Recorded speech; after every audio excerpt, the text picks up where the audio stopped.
this episode, we'll be taking a trip up the Blue Route to Bucks County, PA, for a talk with Free Will Brewing's John Stemler. This decade-old brewery flies a little under the radar in Philly's crowded beer scene, but produces some of the best sour and clean beers in the area. Join me up in Capece and choose a path that's clear. Choose Free Will. Welcome to No Pants During the Pandemic.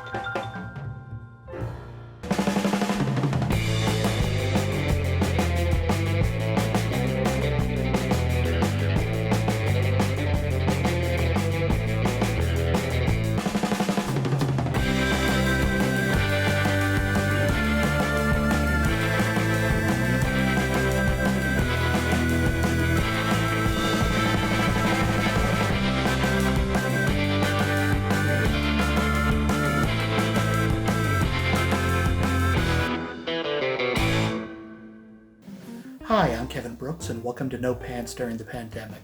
Today I'm speaking with Free Will co-owner and founder, John Stemler. Hey John, how you doing today? I'm doing great. Fantastic. Why don't we start by you telling us a little bit about yourself? Well, I went to college at Ursinus College for biology and chemistry, and always loved, biological systems. Dom and I started making beer together. People we knew through the industry said that we should consider doing a little more with it. So we ended up looking at the paperwork. He said he could swing some of the finances. I said I could swing the paperwork. And 2 years later, we opened Free Will in January of 2012. How'd you meet Dom? I raced mountain bikes for Scooter's Bike Shop in Souderton. And he was riding with some other friends, and we ran into each other, and that's pretty much how it started.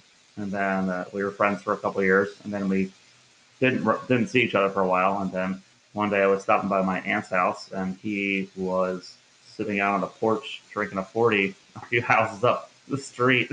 I walked up and said, "Hey," and we've been back friends ever since. When did you first start homebrewing? That would be November 2008. Yeah, I started with wine, and then January, February 2009, I started brewing beer. And by March or April, I was all grain. I just love the complexity of doing it as complicated as possible. I actually never read a single book on brewing until I started teaching the classes at Keystone. I just used my biology and chemistry background and just sort of figured it out. I wasn't even drinking at the time, and went in there and said, "Hey, I want to make beer." And they went, "What do you want to make?" And I don't care. I just want to make beer, whatever. Normally you hear somebody got into brewing is because, they fell in love with this beer and couldn't get it, but you weren't even drinking. I was working a lot. I've been a serial workaholic most of my adult life. Yeah, it's taken a lot of years to find balance. And this industry is not real conducive to balance either. But, some years down the line, we're now 8 years old, found a lot more balance. Why the name Free Will? It embodies the way I brew. I don't typecast myself. I like making beer. I like understanding what I'm doing. If I come across a style that I don't understand, I do research and I figure it out. And I just love all types of beer, brewing them all. I love sours, and you really get to know them more. But I like to brew, whether it's a Kolsch or I'm brewing, a turbid base or spontaneous. To me, it's all the same kind of passion. Free is also one of the most powerful words in the English language. It's reflecting on the way I drink as well. Somebody hands me a Cantillon Creek, I say, "Sweet dude, thanks." Somebody hands me a nice cold, crispy, tall boy of PBR, I'm like, "Sweet dude, thanks." So the paperwork's in, you have a name, then what? We then set out for about a year doing pilot batching in Dom's garage, 1.5 barrel system, which we designed and built, complete with glycol control, and just set out to brew by the numbers to really prove that we were idiots and shouldn't be doing this. But a lot of the numbers actually were working.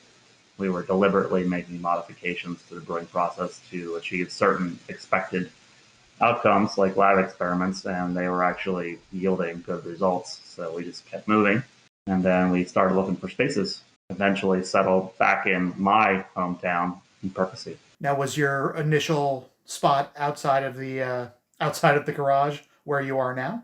No, we tried Okay. to use part of Dom's dad's paving company's pole barn, which was, water, sewer, and all that stuff hooked up to it, but use a smaller portion of it. But the township didn't have enough sewer and water to handle it, and they said, "Well, why don't you just wait a few years and we'll do it?" And that didn't work. And then we went to another space, which was a commercial space with 6 units, but it didn't have sprinklers. And one of the requirements from the township was you need to put sprinklers in the entire building, not just our own unit, but the entire building, which was a hard no at about $120,000. My half brother has a machine shop in the current space we have, and that has sprinklers. And he said, "Hey, there's some underground space here that might actually work out for what you need." So we sat down with the landlord, and he saw these two crazy kids and decided to wing it. It was a rather difficult space because it was a basement space and a commercial property. So he gave us a pretty good deal, and the lease was such that if we didn't get all of our licenses and approvals, we could actually get out of the lease, which was very generous on him. It's pretty rare to have a landlord that's that accommodating. He is pretty awesome, harsh but fair. He's never taken advantage of us, and likewise, and if things are reasonable, he will be reasonable as well. Like this whole situation, we talked to him, and after March, we have not had to pay our rent to cover the spread until this all gets sorted out, and we'll figure it out on the flip side. That's great. You guys now own, or not now rent, a much larger part of that as well. We're in Um, 4 active units right now. We have since moved upstairs into the front of the building, about 10, 12,000 square feet. That's where our production space is now. Our old space is in the back, underneath the ground, has all of our sour program and the old tasting room, things like that down there.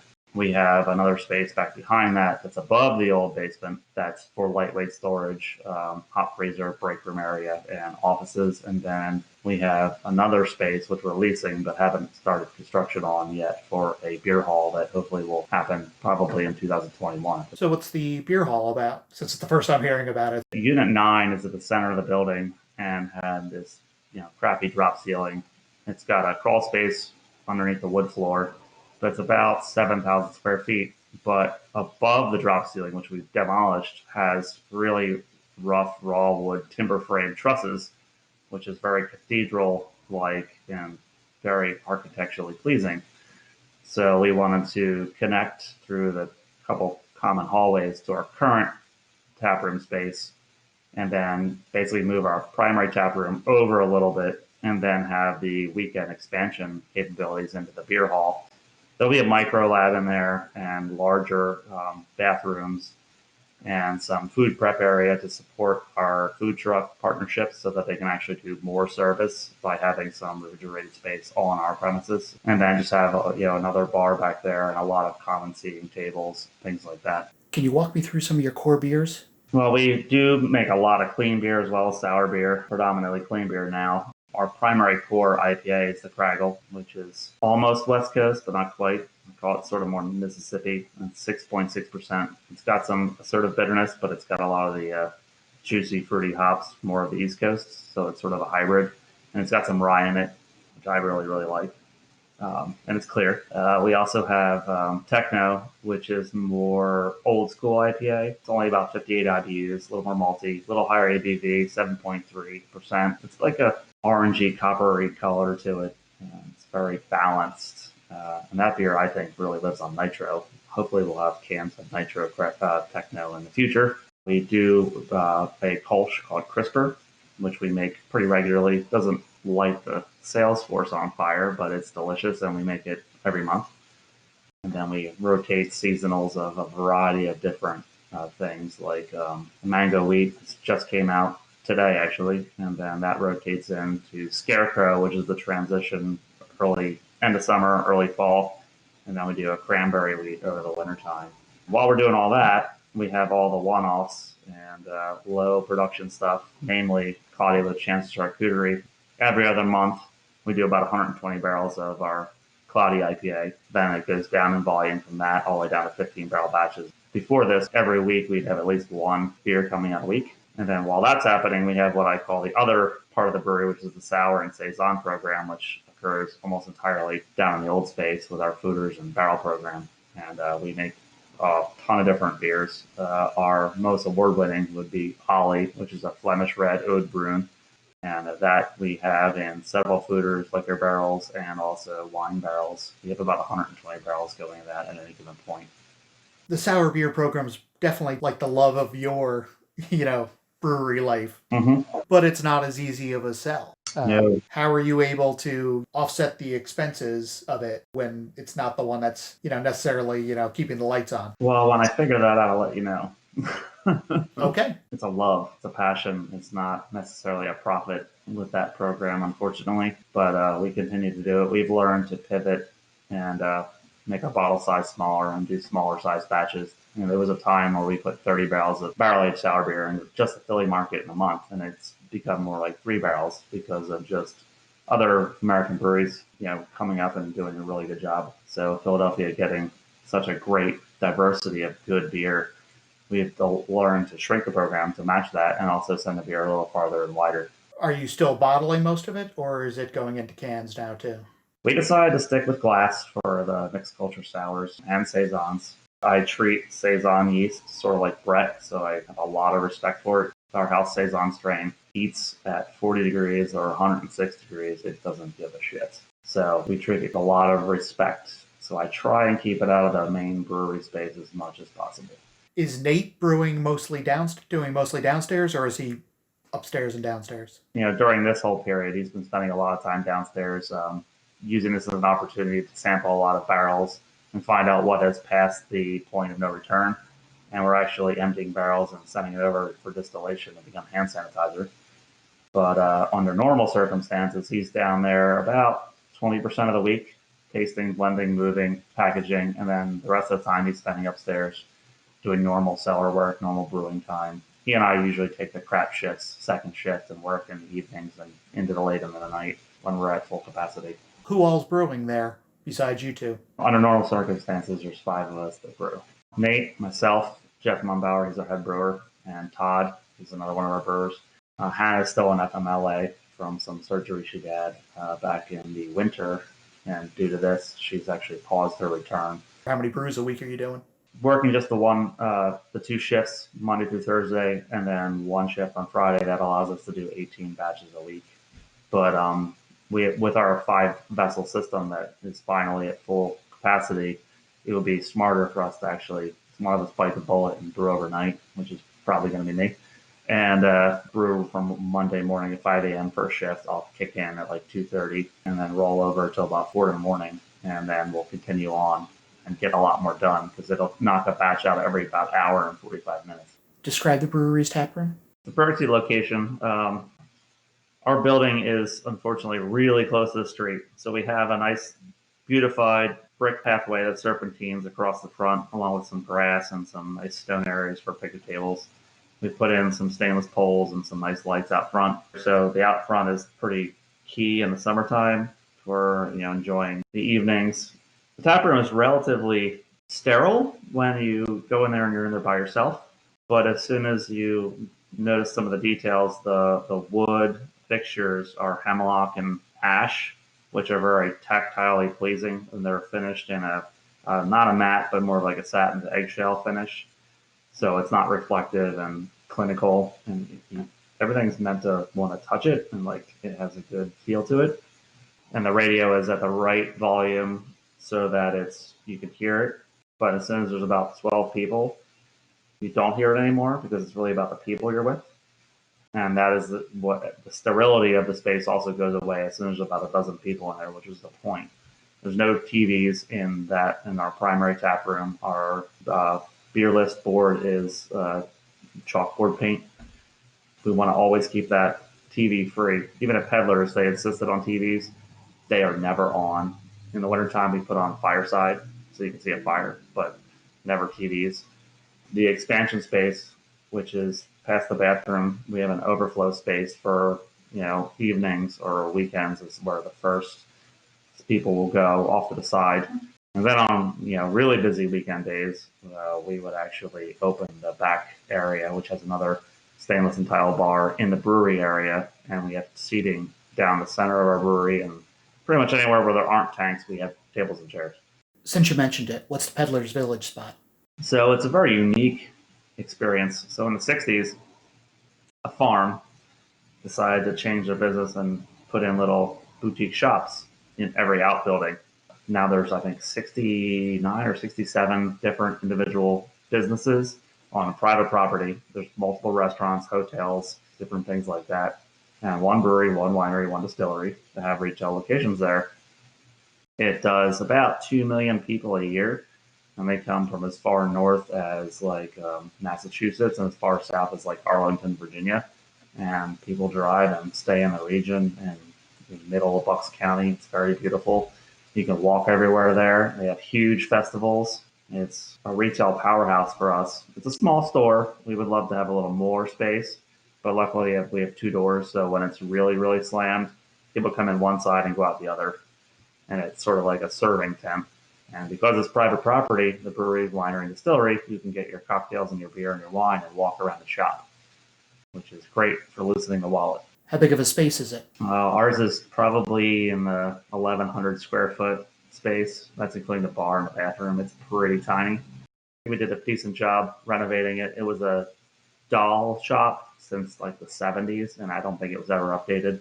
So we flat out gutted it. And it's split level, which was challenging to figure out how to work the space. And we insisted on putting in a full size ADA bathroom.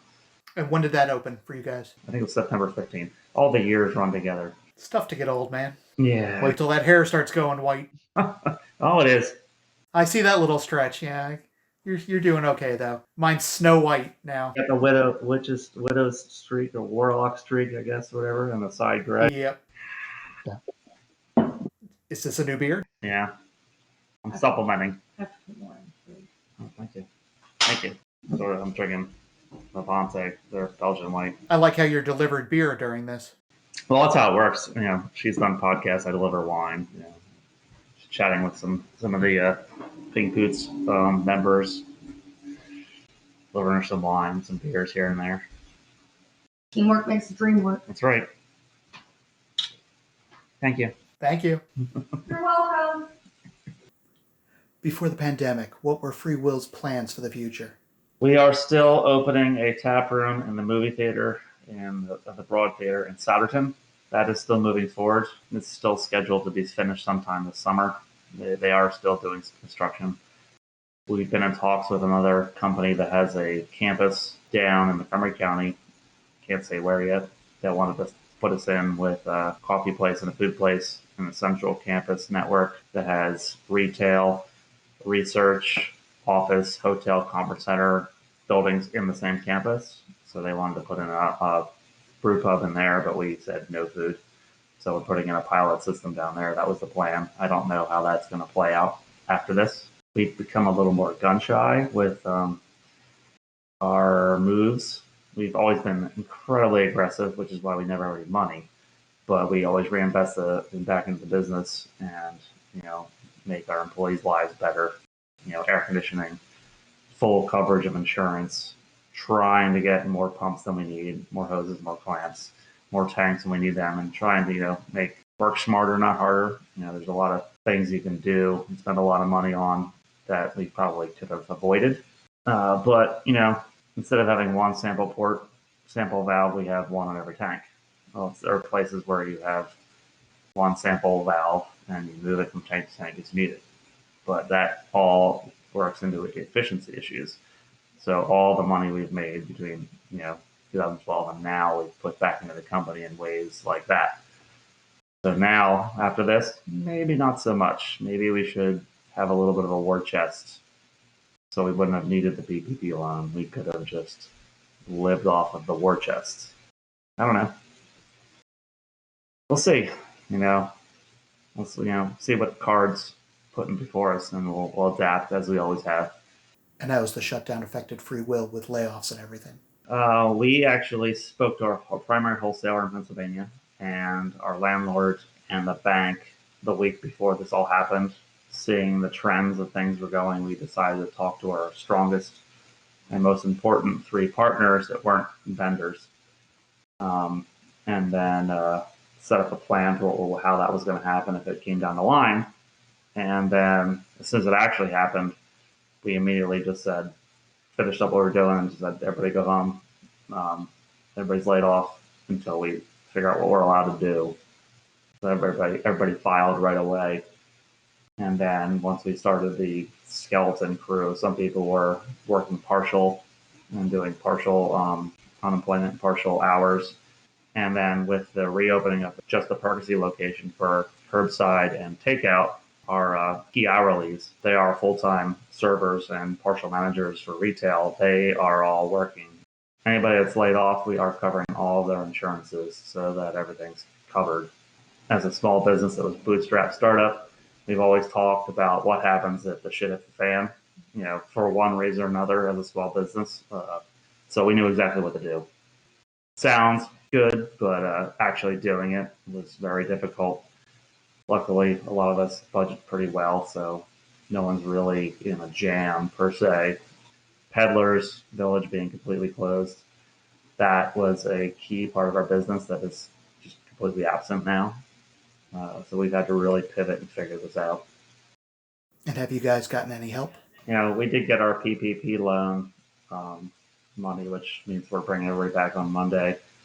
And, it's going to supposedly most of it get forgiven. We'll see how that actually plays out, but it allows us to bring everybody back full time. And we don't really need them to brew so much, but we have plenty of other tasks and projects that haven't quite been buttoned up. That's what happens at Freewheel. We get to the point where it's functional, and then some of the details of the finishing of the project don't actually get done until later, or our shutdown week usually occurs over the holidays in the wintertime. But we're getting a little bit of a bigger shutdown week with all of our staff for a couple of weeks, and we're going to get a lot of projects done, insulating and glycol lines, giving the brewery a facelift with some painting, some re-epoxying.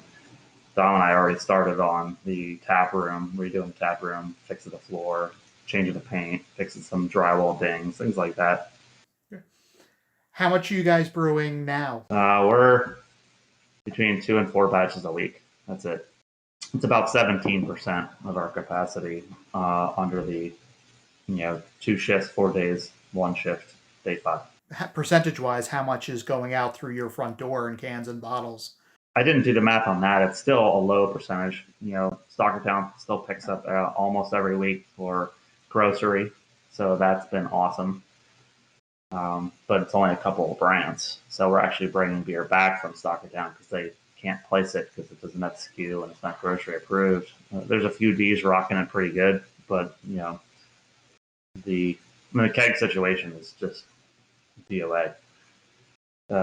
We have increased keg sales to customers, like retail customers, people upgrading from sixtels to halves or taking 2 sixtels of beer out the door because they have kegerators, which is awesome. Everybody's sitting at home, homeschooling their children, half in the bag.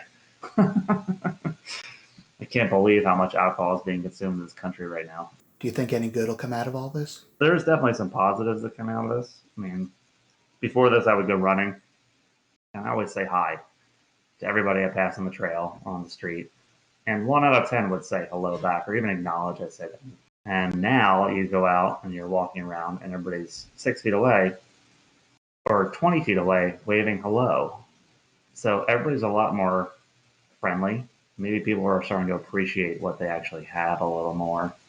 And hopefully this has some good social impact because, we've lived in excess. We're Americans. We do whatever we want. And we get almost everything we want. From a humanity standpoint, we are very, very spoiled.